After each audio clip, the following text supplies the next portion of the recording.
Fala moçada, tudo certo com vocês? Aqui é o professor Leandro e hoje nós vamos para uma aula de teoria dos conjuntos, certo?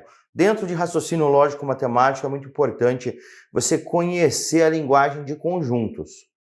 Essa aula que nós vamos fazer hoje, a gente vai verificar todas as simbologias, porque existem alguns símbolos que são importantes você conhecer, saber que eles são muitas vezes quantificadores, muitas vezes eles são responsáveis por tornar o cálculo mais simples e a interpretação mais simples.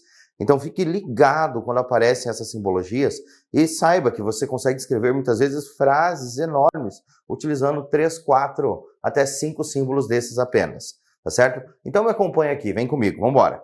Para a gente começar, vamos começar aqui, ó, com a linguagem simbólica. Tem aí no materialzinho, o prof passou para você já, tá aí no seu materialzinho, no seu PDF. Você vai ver ali, ó, esse símbolo que é um E virado, ele existe algum. Ele será também quantificador dentro do nosso raciocínio lógico. Então, existe algum, é um quantificador. Se ele tiver com uma barrinha cortando, quer dizer que não existe um, não vai existir. É essa a ideia. E se ele tiver o E com uma exclamação do lado, existe apenas um. E existe diferença, prof, em usar esses dois símbolos? É claro que existe. Por exemplo, se eu chego aqui para vocês e pergunto, existe um aluno do sexo masculino me assistindo? Existe. E se eu fizer a pergunta, existe apenas um aluno do sexo masculino me assistindo? Aí, cara, é uma pergunta diferente. Se existe apenas um, eu tenho que conhecer todos os alunos. Então a gente tem que tomar cuidado sempre com esses detalhezinhos, perfeito? Agora, esse outro símbolo que parece um ângulo aqui, parece um ângulo, um A virado, ele significa todo e qualquer. Ele também é um quantificador lógico dentro do RLM, então fique ligado nele. Esse símbolo significa tal que. O tal que, ele é um finalizador dentro do raciocínio lógico. Sempre que a gente trabalha com conjuntos, tal que você está finalizando alguma coisa, você, eu estou escrevendo a minha frase, tal, cheguei à conclusão que tal que isso aconteça, então ele vai ser para você um finalizador da sua frase. Agora, esses símbolos aqui são velhos conhecidos nossos. Esses símbolos, você utiliza eles já desde que você estava lá no seu 7º ano, 8º ano, no estudo de matemática, quando você começou a trabalhar com equações e inequações. O maior ou igual, menor ou igual. Quando você fala maior ou igual, é inclusivo. Só maior é exclusivo. Menor ou igual é inclusivo. Só menor é exclusivo. Então você tem que tomar cuidado com esse detalhe. Se coloca o igual junto, ele inclui aquele extremo que eu estou trabalhando. Como assim, professor? Vamos fazer uma suposição. Vamos lá. X é menor do que 3. X é menor ou igual a 3. Se aqui eu estou colocando como menor do que 3, significa o quê? Quando eu coloco o 3 aqui, ó, eu só vou pegar valores que são menores do que ele. Quando eu coloco menor ou igual, significa que eu pego todos os menores, inclusive ele. Então fica ligado com esse detalhezinho. Depois o sinal de diferente também é um velho amigo de vocês. E o sinal de equivalente. Esse equivalente ou congruente, ele tem aqui 3 sinais, 3 risquinhos, que é para dizer que é mais do que igual, é tão igual quanto. E aí, esses símbolozinhos aqui, ó, que são importantes para a gente. Pertinência, não pertinência, continência e não continência, contém. Então, esses símbolos aqui, eles são importantes e já são mais novos para você. Você não trabalha com ele há tanto tempo quanto os outros. E união e intersecção. Para diferenciar, união você escreve com U. União se escreve com U. E você vai lembrar que o Inter é um time ruim, né? Inter é um time ruim. Tá sempre para baixo. Inter para baixo. Inter para baixo. E repete isso quantas vezes você quiser, que isso vai nos ajudar também. Se lembrar que o Inter está sempre para baixo é muito bom, beleza? E vamos lá. Esses daqui, ó, são símbolos um pouco diferentes. Eles são utilizados para representar coisas maiores, os conjuntos. N é o conjunto dos números naturais. Ali dentro tem todos os números naturais que existem. 0, 1, 2, 3, 4, 5, 6, tal, infinitos. Depois eu tenho os inteiros. Aqui, ó, inteiros. Prof, mas por que o natural, beleza, com N. Mas por que inteiro é com I? É com Z, desculpa. Por que inteiro é com Z? Natural, gente, vem do inglês, naturals, escreve com N. Inteiro vem de uma palavra em alemão, Zahl, significa aquilo que pode ser contado. Por isso que a gente escreve com Z ele. Perfeito? Então aqui, cara, como você está trabalhando com os inteiros, o que são eles? São os números positivos, e os negativos e o zero. Todos não tem vírgula, tá bom? Então menos 1, menos 2, menos 3, menos 4, 0, 1, 2, 3, 4, assim por diante.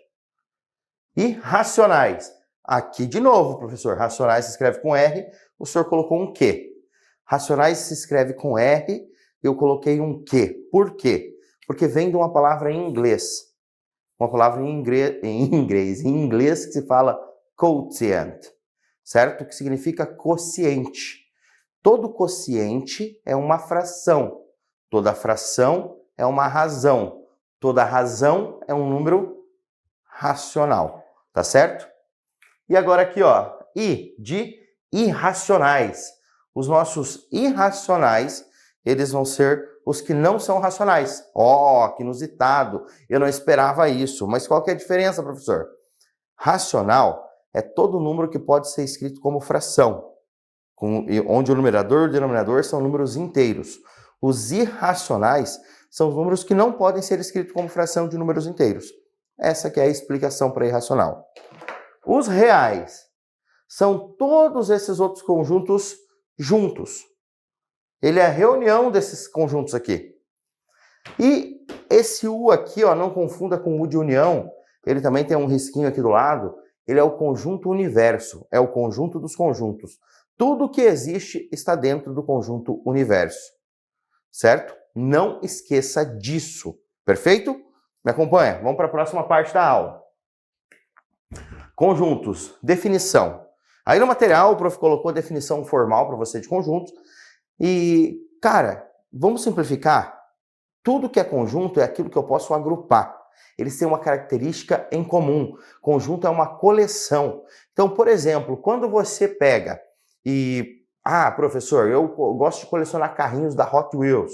Ótimo, perfeito. Você tem uma coleção de carrinhos da Hot Wheels.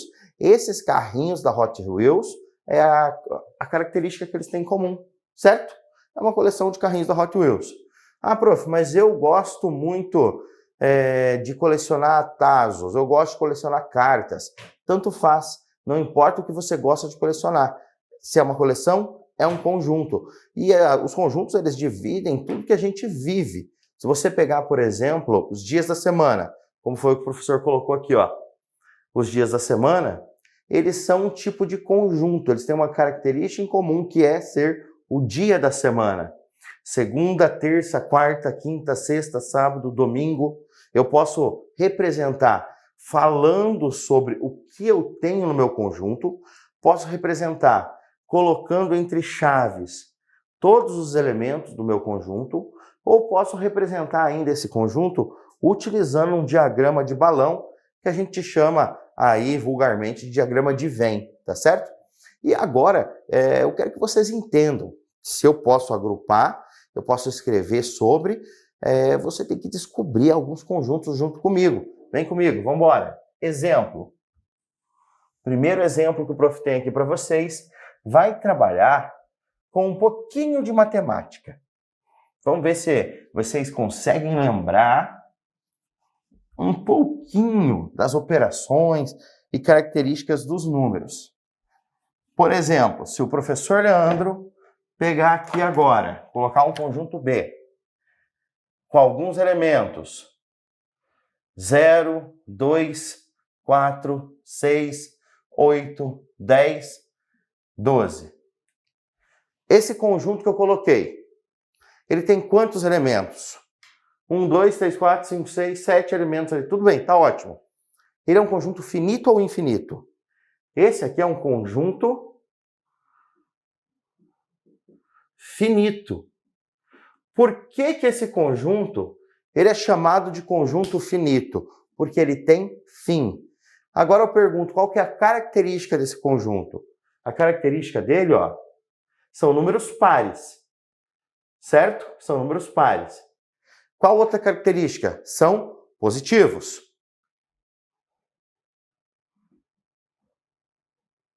E qual a outra característica que ele tem? Que está entre 0 e 12, inclusive. Como assim, professor? São números pares, positivos, maiores ou iguais a 0, vírgula, e menores ou iguais a 12.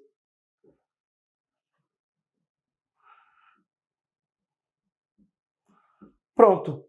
Essa é a característica que eu tenho desse conjunto.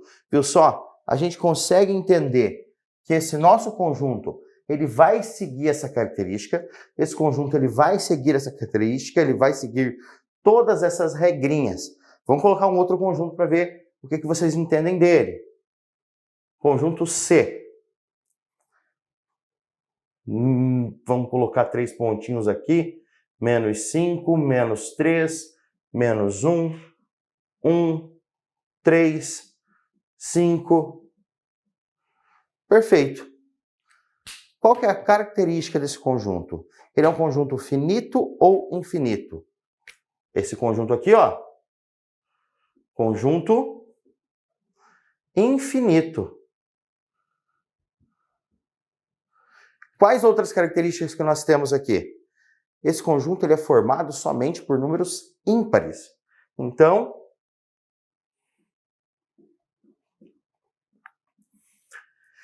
a única coisa que eu preciso escrever sobre ele é que é o conjunto dos números ímpares, porque ele não teve início e não teve fim. Ele é infinito. Eu não preciso escrever mais nada do que isso. Se eu colocar esse conjunto D aqui para vocês,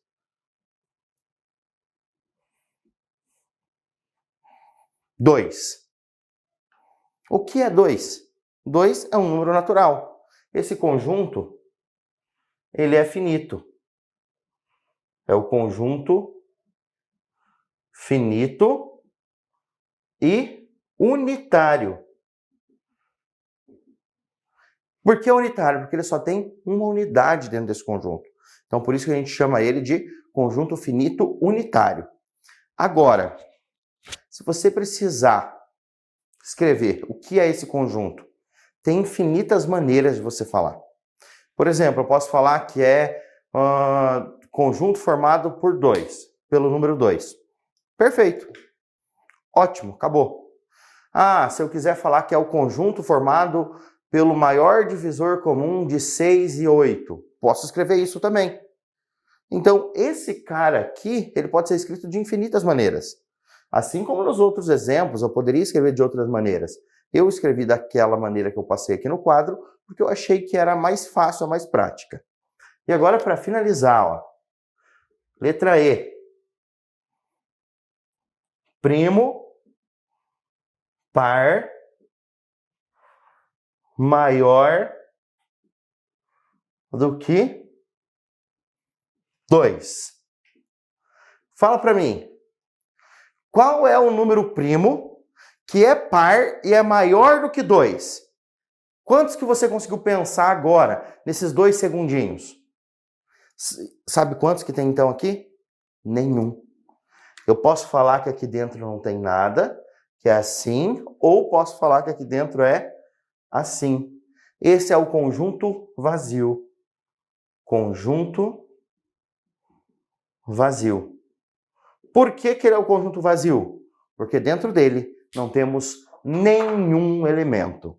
vamos estudar um pouquinho aqui, ó, o conjunto das partes e também trabalhar com união de três conjuntos. Fique ligado, porque cada um desses conteúdos ele é muito importante e ajuda você na interpretação. Muitas vezes a gente erra a matemática falando que eu não sei matemática. Não, você tá com dificuldade de interpretação de texto, não é matemática? Conta você sabe fazer? A interpretação que você não está conseguindo. Então, fica ligado nisso. Porque essa desculpa a gente ouve muito. Tá certo? Vem comigo, vamos embora. Conjunto das partes. O conjunto das partes, ele mostra pra gente quantos subconjuntos eu consigo fazer utilizando os elementos de um conjunto dado. Se, por exemplo, eu tenho aqui o conjunto vazio. Dentro do meu conjunto vazio, eu tenho somente o vazio. Então, o único subconjunto que eu posso fazer é o vazio. Agora, se eu tenho dentro desse conjunto um elemento, eu posso fazer aqui a divisão de duas maneiras. Posso fazer um subconjunto só com o vazio, ou ainda posso fazer um subconjunto que tenha o canetão azul aqui, o elemento A. Então veja, quantos subconjuntos eu consegui fazer? 2. Agora vamos pegar o próximo. Se eu tenho o A e o B. 2 canetões, certo? Se eu tenho 2 canetões aqui. Quantos subconjuntos eu consigo fazer com esses 2 canetões? Eu posso pegar o vazio, só o azul, só o laranjado ou os 2. Então eu fiquei com 4 subconjuntos. O vazio, só o azul, só o laranjado e o azul e o laranjado, os 2 juntos. Então aqui eu fiquei com 4 subconjuntos. Se eu tenho o A, o B e o C, se eu tenho os 3 elementos. Então aqui, eu posso fazer um conjunto só com o canetão preto, fazer um conjunto só com o azul, um conjunto só com o laranjado. Mas eu posso usar o laranjado e o azul, posso usar o laranjado e o preto, posso usar o preto e o azul. Ou eu ainda posso utilizar os 3 elementos ao mesmo tempo.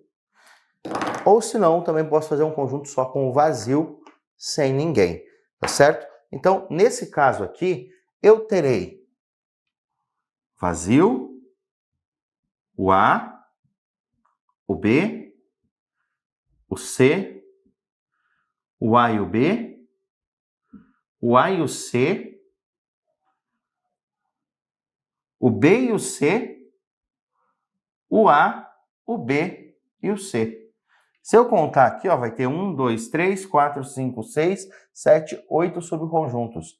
Então, esse é o motivo que aí no materialzinho que o professor fez para vocês têm todos esses subconjuntos. Eu deixei uma linha para vocês fazerem, que é a linha número 4. Essa linha número 4, ela tem 4 elementos.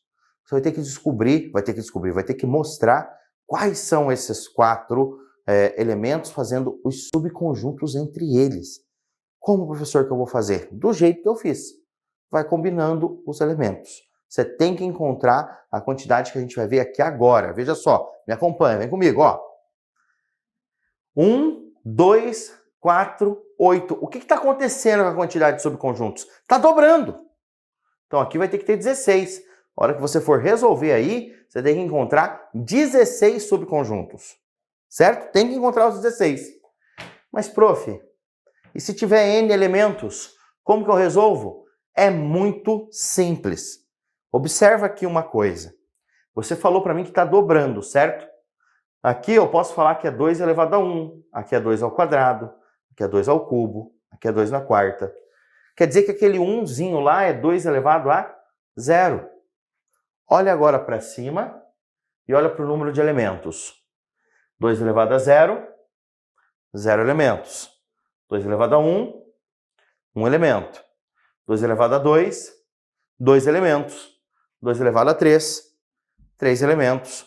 2 elevado a 4, 4 elementos. Se eu tenho, então, n elementos, a quantidade de subconjuntos será 2 elevado a n.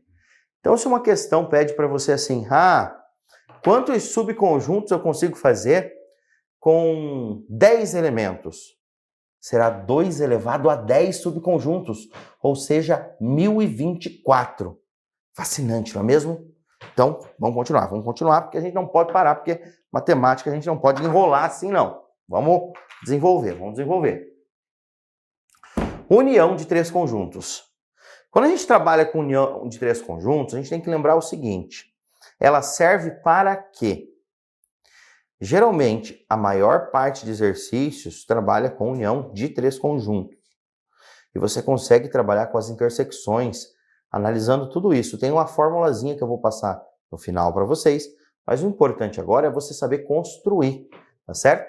Vamos saber construir, tentar construir aqui agora para descobrir quantos elementos que eu tenho somente em cada um dos conjuntos. Não no conjunto todo, mas o somente. Porque o somente pode ser uma pergunta, muitas vezes numa prova, num concurso, num vestibular, tanto faz. Beleza? Então, vem comigo.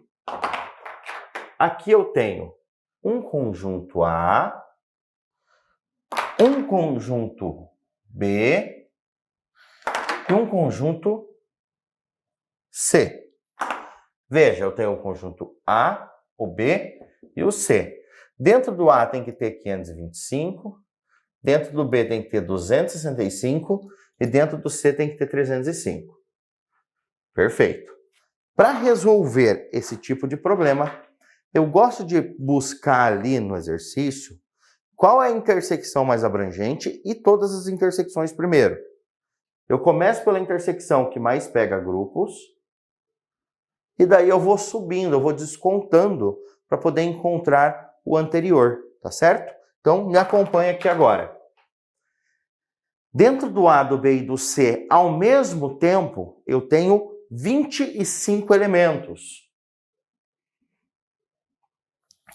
Verifica que aqui, ó, lilás, vermelho, laranja. Eu tenho as 3 cores aqui, pegando esse número. Agora, dentro do B, inter C, do B inter C, do B inter C, aqui eu tenho que ter, deixa eu achar, 45 pessoas. Já tenho 25, falta 20. Em outras palavras, você pode pegar agora, de cada uma dessas intersecções 2 a 2, subtrair essa intersecção dos 3. Então aqui eu tiro 25, tiro 25, tiro 25. E daí você vai saber exatamente quantos que vão na intersecção 2 a 2. Vem comigo, vamos brincar, ó. 45 menos 25, 20. No A e no C, 65 menos 25, 40. No A e no B, 75 menos 25, 50. Perfeito. Dando continuidade, então, aqui, ó, você vai encontrar que dentro do seu conjunto B tem que ter 265 pessoas. O B é esse círculo laranjado. 50, 25 e 20 já estão ali dentro. Então, eu vou ter que somar esses 3 valores e subtrair lá dos 265. Então, vem comigo, ó. 50 mais 25 dá 75. Mais 20, 95. Então, 265 menos 95.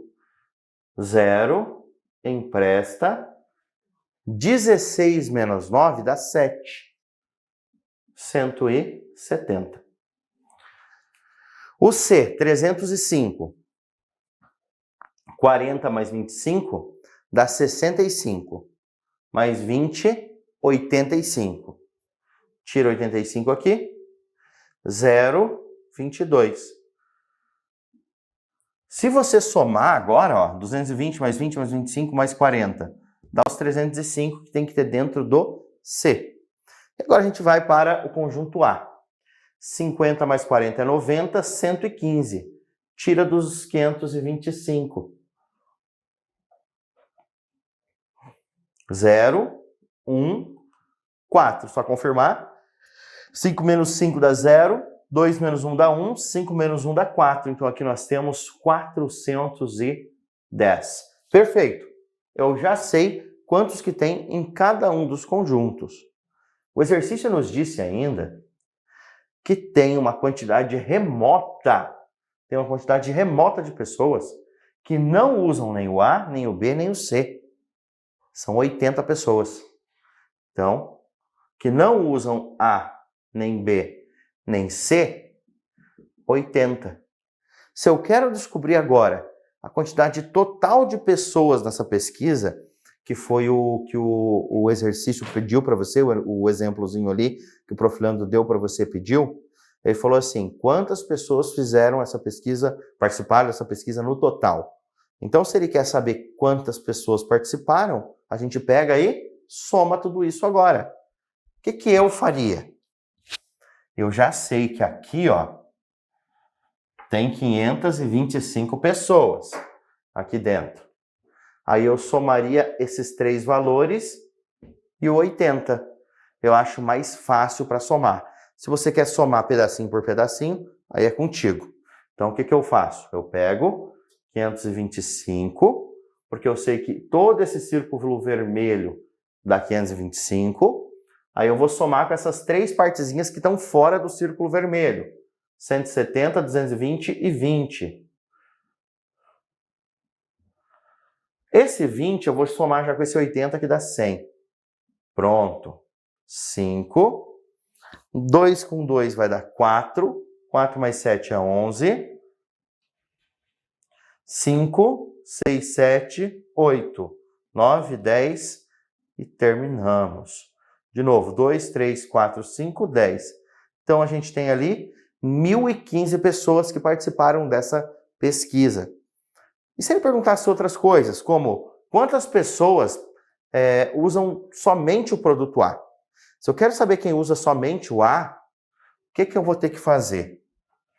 Vamos colocar aqui como um extra. Ó, somente A. Se eu quero somente o A, eu tenho que pegar o meu A inteiro e eu vou ter que tirar o B e o C.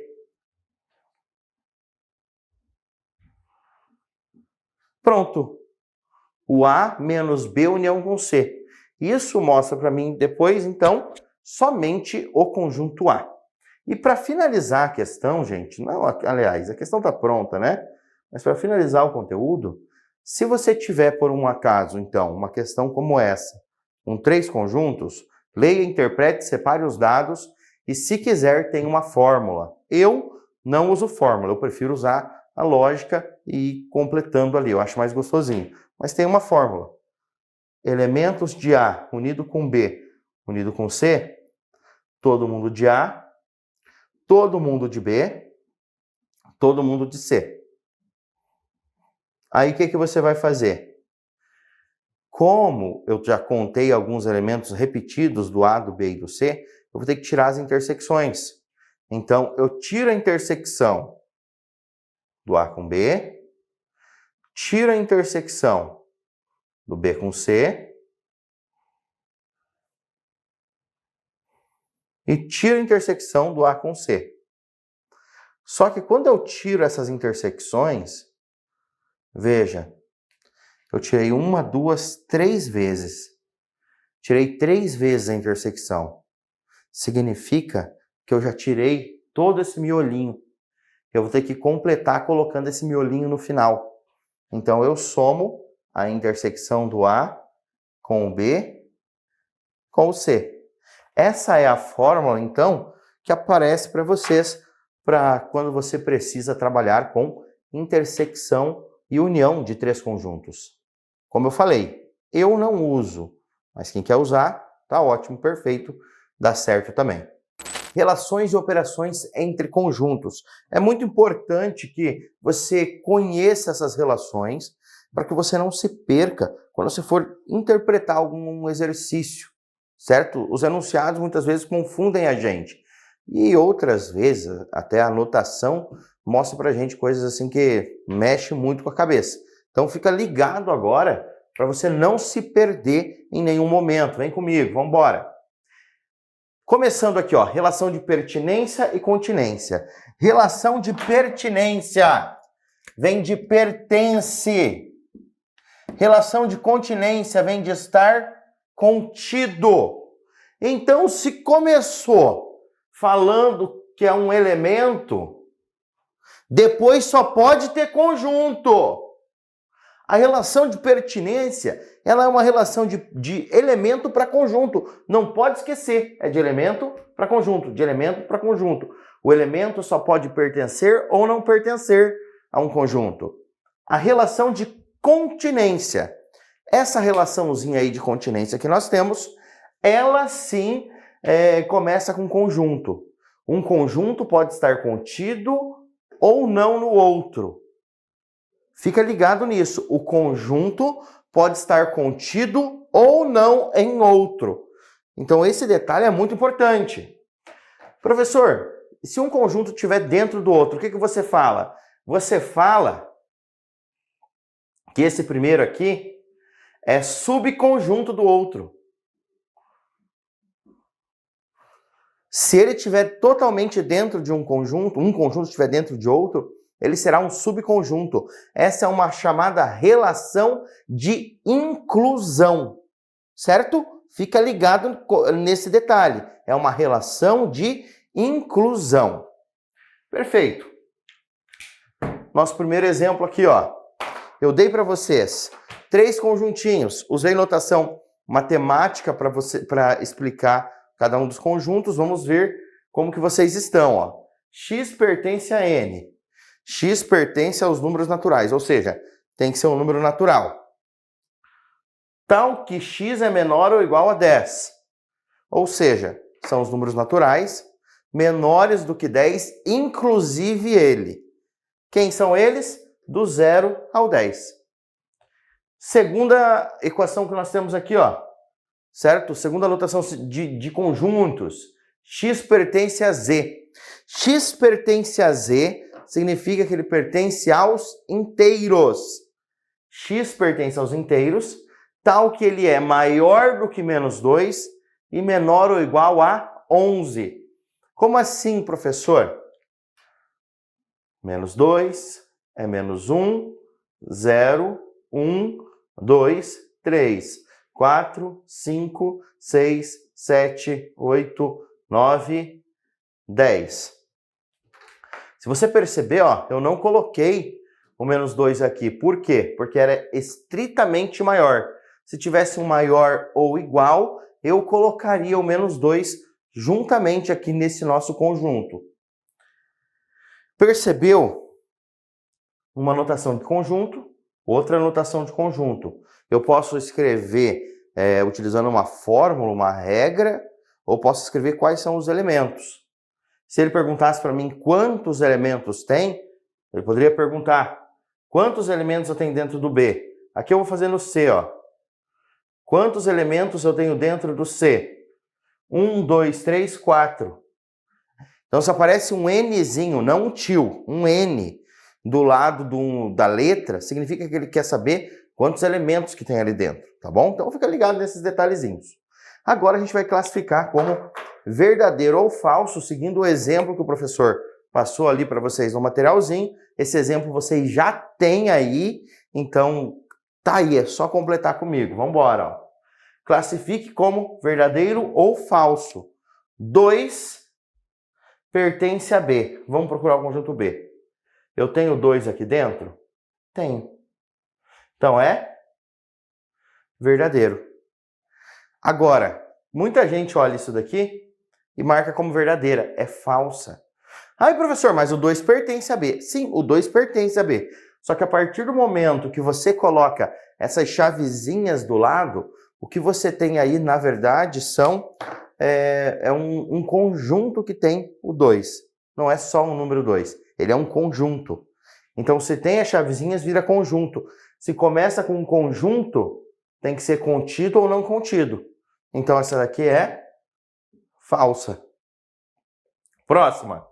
2 pertence a C. 2 pertence a C, verdadeira.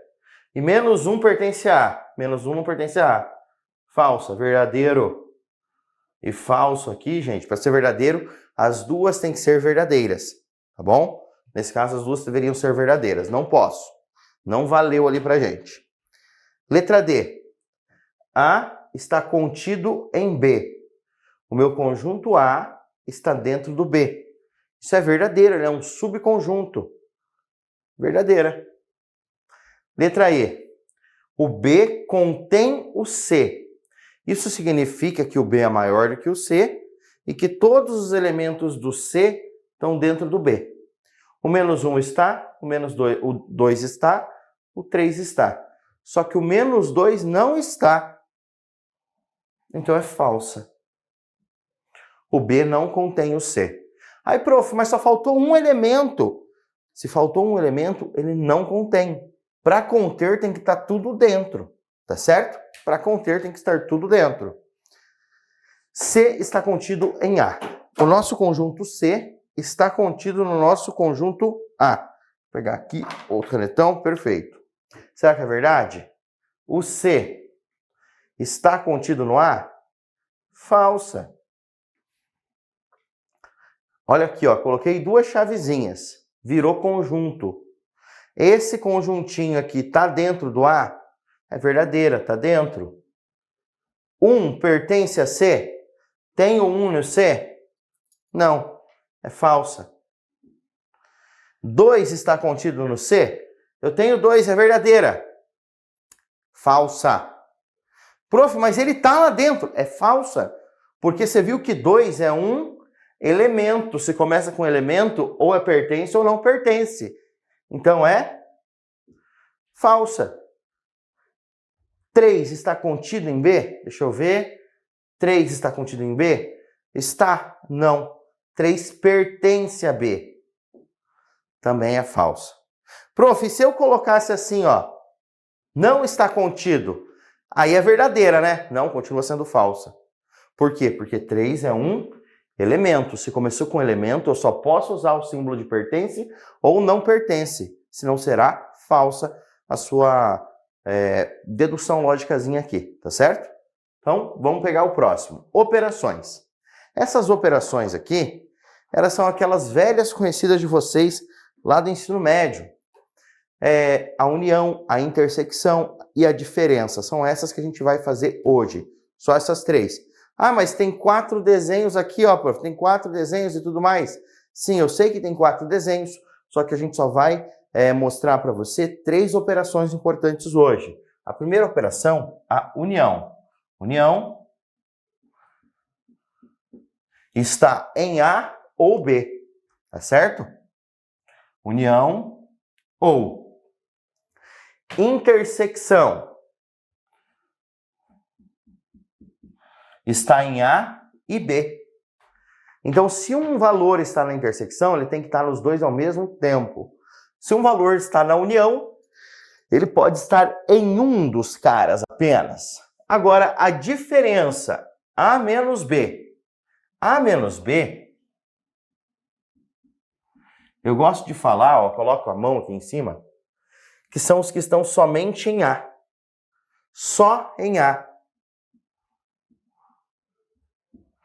E B menos A, simultaneamente, só em B. Perfeito. A menos B é só em A, B menos A é só em B. E, prof, tem alguma maneira de eu fazer isso mais fácil? Tem. Por exemplo, se eu quero A menos o B, eu pego todo o meu conjunto A e tiro a intersecção. Se eu quero B menos A, eu pego todo o meu conjunto B e tiro a intersecção. Desse jeito não tem erro para você aqui, não. Tá bom? Perfeito? Então vamos lá, ó. Exemplozinho que eu coloquei para vocês também dessa parte de operações. Em uma pesquisa sobre qual produto de limpeza mais utilizado, os resultados foram 64 pessoas utilizam o produto A, 80 pessoas utilizam o produto B. Ele fala que 100 pessoas foram entrevistadas, pesquisadas no total, e todas elas utilizavam somente esses 2 produtos.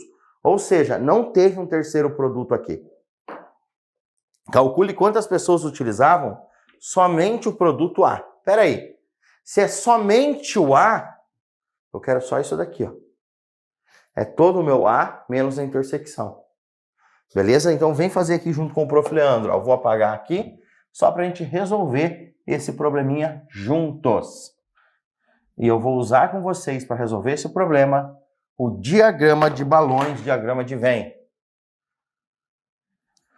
Então, nesse exemplo, o número de pessoas em A é 64. Em B, 80. Se eu fizer um diagrama com balões aqui, eu sei que o número de A, 64, número de B, 80, isso aqui dá para mim mais do que as 100 pessoas. Se eu somar isso, ó, se eu pegar e somar número de A mais número de B, vai dar 144. Só que no total eu só tenho 100 pessoas. 100 pessoas são a minha união. Então eu sei que o número de pessoas na união de A com B é igual a 100. Agora, se eu pego esses 144 e tiro a união, quantos que tem que ter no total? Vai dar 44. O que significa esses 44? Significa que essas 44 pessoas estão no A e no B ao mesmo tempo. Essas 44 pessoas estão no A e no B ao mesmo tempo. Então, o número de pessoas que está na intersecção de A com B é 44. O que eu fiz para descobrir, então, essas pessoas da intersecção? Primeiro, para descobrir a intersecção, eu somei todos que tinha no conjunto A, todos que tinha no conjunto B e tirei posteriormente a união. E essa é a fórmula quando você tem a união de dois conjuntos. Essa formulazinha serve para todas as uniões de dois conjuntos. Perfeito? Prof, eu já sei que aqui é 44. No meu conjunto A, tinha 64 pessoas.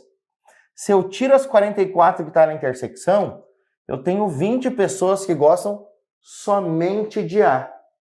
Da mesma forma, para encontrar aqui quem gosta somente de B, eu tenho 80 pessoas no total em B e 44 na intersecção. 80 menos 44 dá 36. Ou seja, 36 gostam somente de B, utilizam somente B. Já respondi a questão? Já. Quantas pessoas que gostam somente do produto A? Somente do produto A, 20. E se ele perguntar somente do produto B, 36. E se eles perguntarem na questão quantos que gostam de A e B ao mesmo tempo, são 44 pessoas. Senhoras e senhores, espero que tenham entendido. Um beijo no coração, fiquem muito bem e valeu! Tchau, tchau!